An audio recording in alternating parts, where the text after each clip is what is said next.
Good morning or afternoon, everyone. As you prepare to watch the interviews ahead, I want you to consider a fundamental question.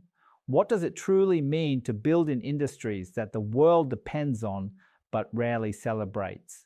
The speakers you are about to hear from have confronted this question throughout their careers. They have built companies that send autonomous drones into underground mines where humans cannot safely go. They have created educational platforms reaching millions of students across Central Asia, Southeast Asia, and Africa. They have deployed hundreds of millions of dollars to build the physical infrastructure that powers artificial intelligence itself. And they have dedicated their lives to the belief that talent is everywhere, even if opportunity is not. These are not armchair theorists.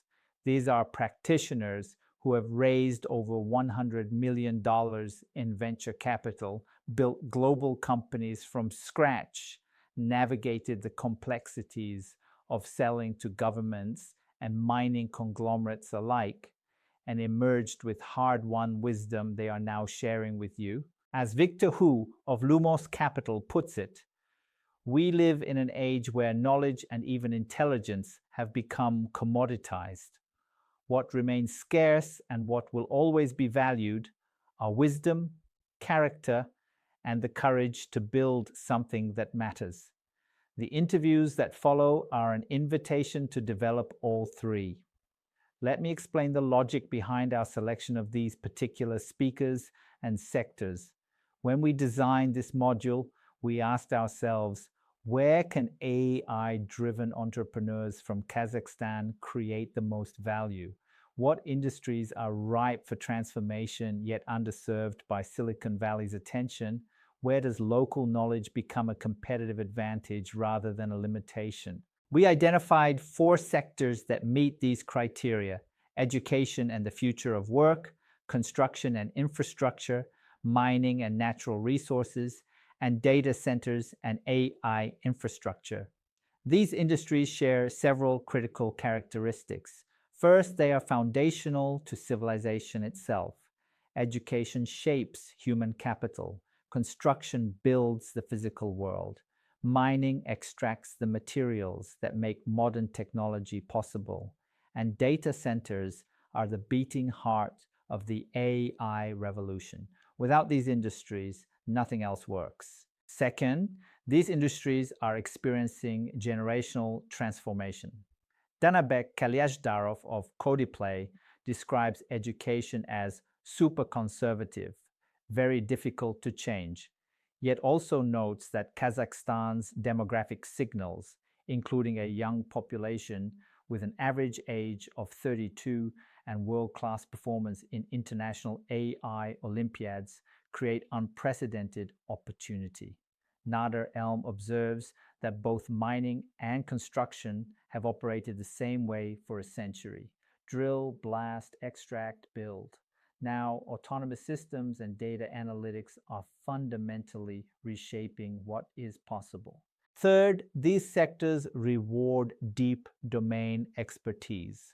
As Lana Graf from the IFC and World Bank explains, the bottlenecks in AI infrastructure are not primarily technological.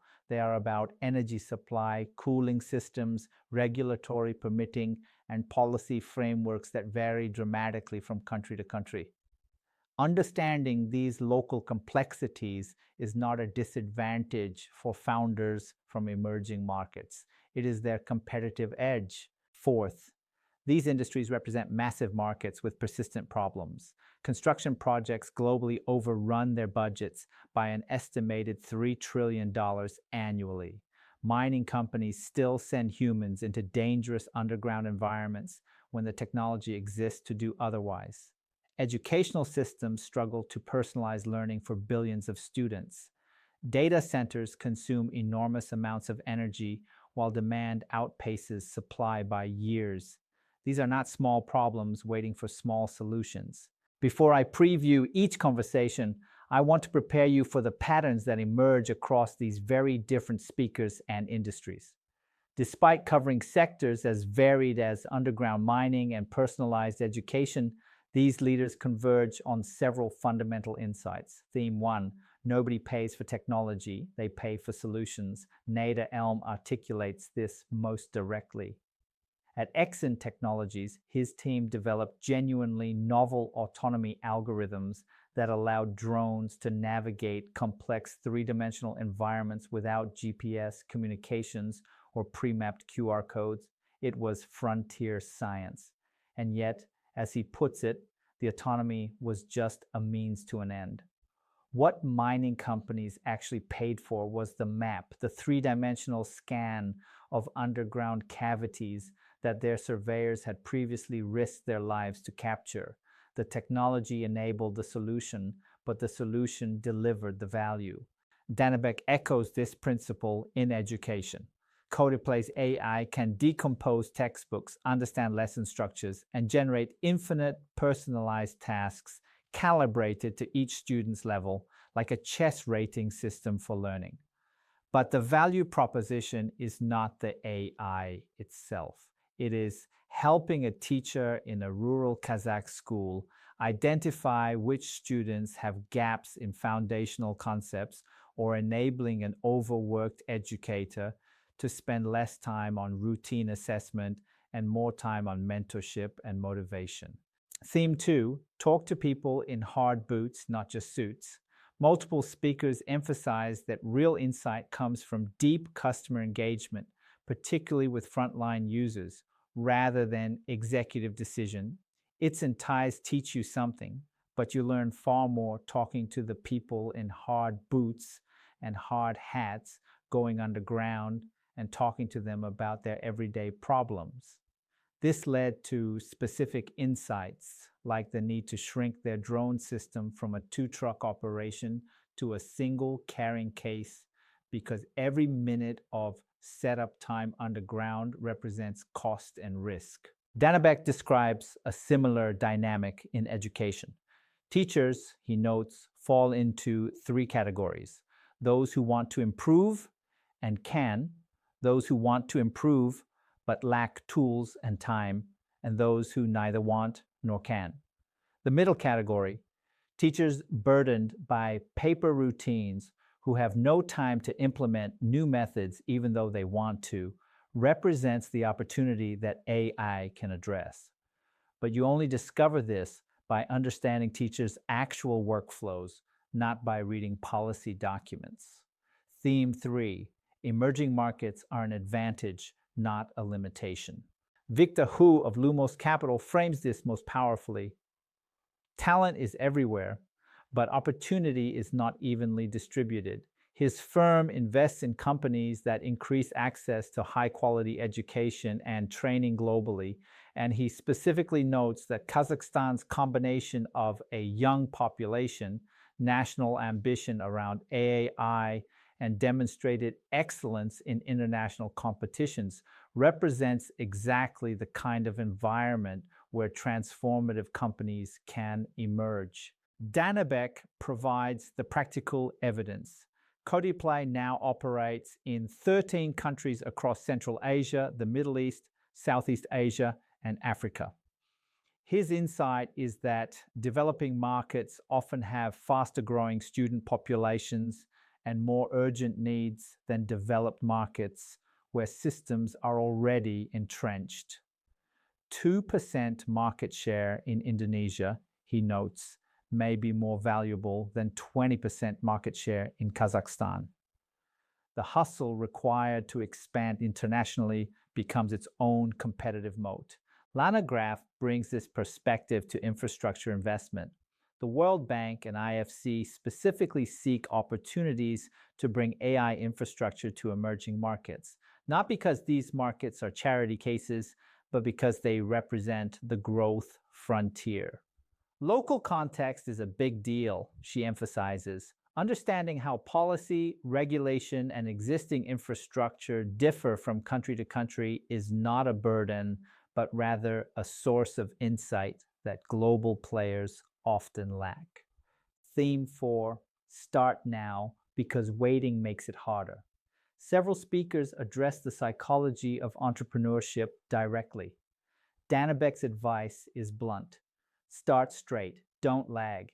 It shouldn't be tomorrow, the day after tomorrow, when I finish, when I get my master's. All this can be done in parallel. You have the best moment. I envy those who are about 20. They can work without sleep, then sleep a day. The longer you pull, the worse your chances. It doesn't mean success will come right after the first startup. And the first startup, the second startup, the fifth startup can be total failures. But one of them will work. Victor Hu observes that the barriers to starting a company are lower than at any point in history. You can build products faster, test them, prototype them, and reach global markets in ways impossible even 5 years ago. AI has reduced the need for large teams to code, create marketing materials, or build technology infrastructure. But this democratization means more competition, so speed matters. Theme 5, AI is an arrival technology and you cannot opt out. Victor Hu introduces this framing.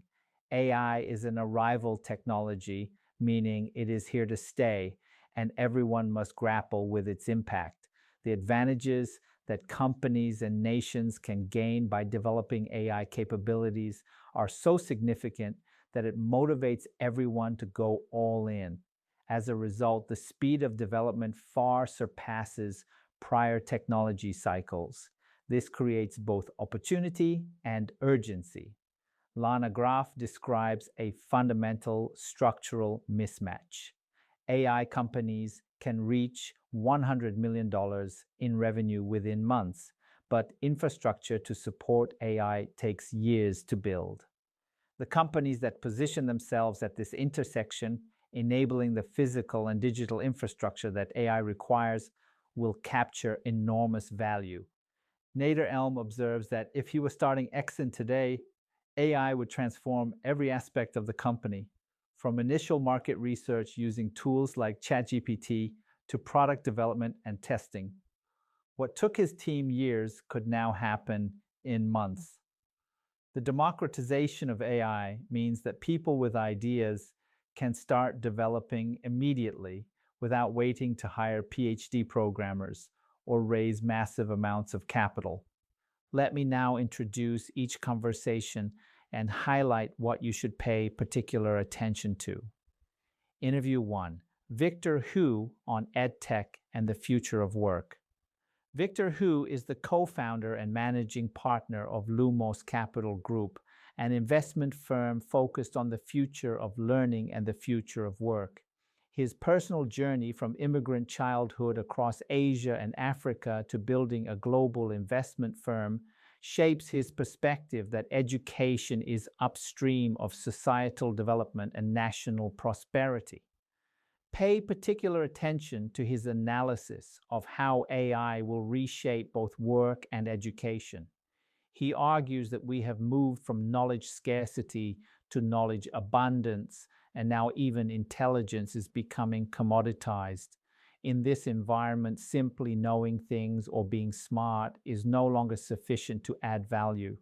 What matters is creativity, adaptability, energy, and fluency in using AI as a tool. He also offers a crucial warning about cognitive offloading, the danger of allowing AI to do your thinking for you while you are still developing critical thinking skills.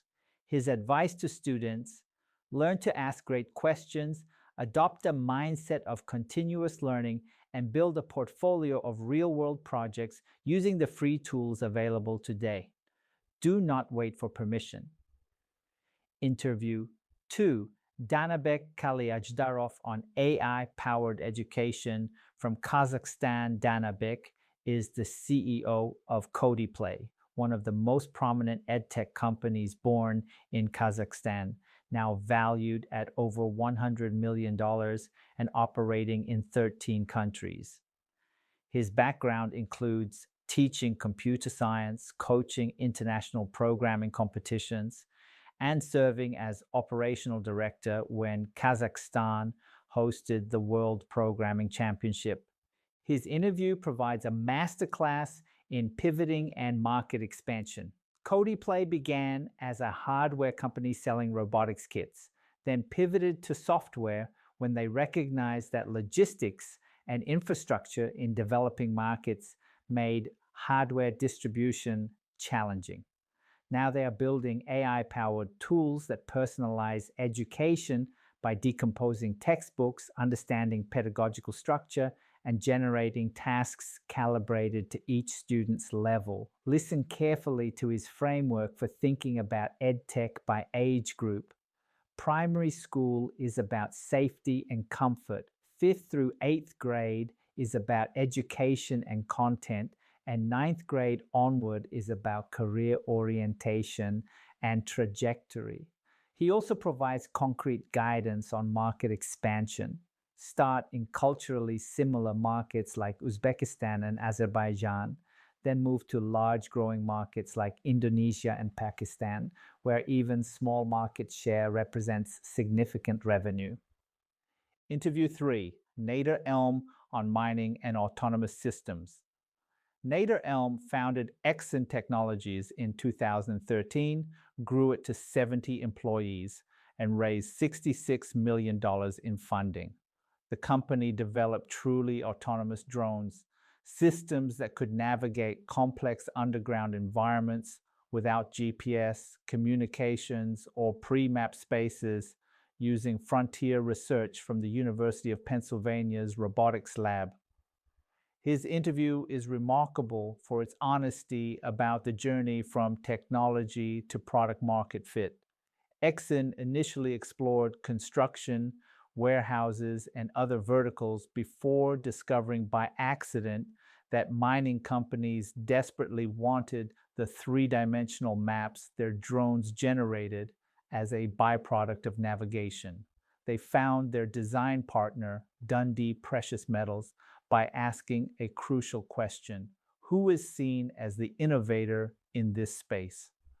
Pay attention to the quantitative improvements they achieved: 100 times faster data collection, 1,000 times more data resolution, 20% more accurate volume calculations. Also note his insight that these improvements created a new bottleneck because existing workflows could not handle the data volume, which represented a further opportunity for innovation in analytics. Interview 4, Nader Elm on construction and data analytics. In this second interview, Nader discusses his current company, Sterling X, which focuses on end-to-end data collection and analytics for construction, particularly linear infrastructure like rail lines, power cables, and wind farm corridors. The construction industry presents a fascinating contrast to mining, where mining data was scarce and dangerous to collect. Construction data is abundant but fragmented across dozens of subcontractors who neither share nor standardize their information. The $3 trillion problem of construction cost overruns persists, in part because no one has a complete picture of project status. Listen for his discussion of how Sterling X is collapsing the timeline for construction surveys from 3 weeks to 1 day, and how regulatory permissions for beyond visual line-of-sight drone flights represent a significant competitive advantage in the UK market. He also identifies opportunities in earthworks, the biggest cost item in construction, where art rather than science still dominates, and AI could enable much better prediction and planning. Interview 5, Lana Graf on data centers and AI infrastructure. Lana Graf is an investor at the IFC Venture team and an industry expert on AI and machine learning at the World Bank. Her mandate is to identify opportunities to bring AI infrastructure to emerging markets, deploying capital ranging from $10 million to over $200 million per project. Her interview provides the most comprehensive view of the physical infrastructure that AI requires. She introduces the concept of time to energy, the recognition that the bottleneck for AI is not primarily GPUs or algorithms, but rather energy supply, cooling systems, construction, permitting, and policy frameworks. There is a structural mismatch, she explains, between AI companies that can reach 100 million in revenue within months and infrastructure that takes years to build. Pay attention to her discussion of where she wants to invest next. More efficient transformers that reduce computational overhead for simple queries, and technologies that demonstrably improve data center efficiency. She also highlights the opportunity in software for data center management, noting that even sophisticated facilities rely on manual processes for many operations, and that AI-driven optimization represents a significant value creation opportunity. So how should you apply what you are about to learn? First, watch for the meta patterns, not just the sector-specific details. Notice how Nader in mining and Danabek in education both emphasize understanding users' actual workflows rather than their stated needs. Notice how Lana's discussion of data center bottlenecks mirrors the fragmented data problem Nader describes in construction. These patterns reveal transferable principles that apply regardless of which industry you ultimately pursue. Second, consider your own potential competitive advantages. Victor Hu explicitly notes Kazakhstan's young population, national ambition around AI, and strong performance in international competitions. Danabek demonstrates that a company born in Kazakhstan can reach 13 countries and a $100 million valuation. Lana invests specifically in projects that serve emerging markets. You are not starting from a position of disadvantage. You are starting from a position of differentiated perspective. Third, think about the infrastructure versus application distinction. Victor Hu invests in companies that improve access to learning and jobs. Codeplay is building the tools that teachers and schools use. Exyn and Sterling X enable the data collection that informs decisions. The IFC invests in the physical infrastructure that powers AI. At every level of the stack, there are opportunities for entrepreneurs who understand the specific bottlenecks and have the determination to address them. Fourth, embrace the conservative industries. Multiple speakers describe their sectors as resistant to change. Education is super conservative. Mining has operated the same way for a century. Construction is fragmented and insured against failure. These characteristics are not deterrents. They are moats for founders who persist long enough to earn trust and demonstrate value. The incumbents are not going to disrupt themselves. Fifth, remember that starting is the hardest part, but waiting makes it harder. Danabek's advice to start immediately, even if your first several startups fail, is echoed by Victor's observation that barriers to entry have never been lower. The tools you need are available. The knowledge is accessible. The only question is whether you have the courage to begin. Let me close with a synthesis of what these 5 speakers believe about the future and your place in it. Victor Hu says the winners in the new economy will not be those who know the most facts, but those who can learn the fastest, think clearly, and deploy AI wisely. Danabek says that starting now, while you have the energy and freedom that come with youth, is the single most important decision you can make. Nader says that even the most sophisticated technology is worthless unless it solves a problem that someone is willing to pay for.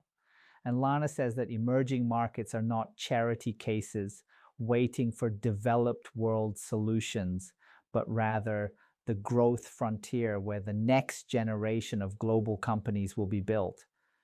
You are sitting at a moment of remarkable opportunity. Kazakhstan has produced Higgsfield, the fastest company in history to reach $100 million in annual revenue. It has produced Codeplay, an edtech company valued at over $100 million, operating across 13 countries. It has demonstrated world-class capability in AI Olympiads and programming competitions. The foundation is there. What these speakers are offering you is not just knowledge about their industries. It is a model for how to think about building companies that matter. Identify problems that are big enough to be worth solving and hard enough that others will not solve them first. Talk to users in their actual environments, not just in conference rooms. Build solutions, not just technology. Start before you feel ready. Persist when others tell you the industry is too conservative, the market is too small, or the obstacles are too great. The world needs what you can build. Go build it. Let us begin.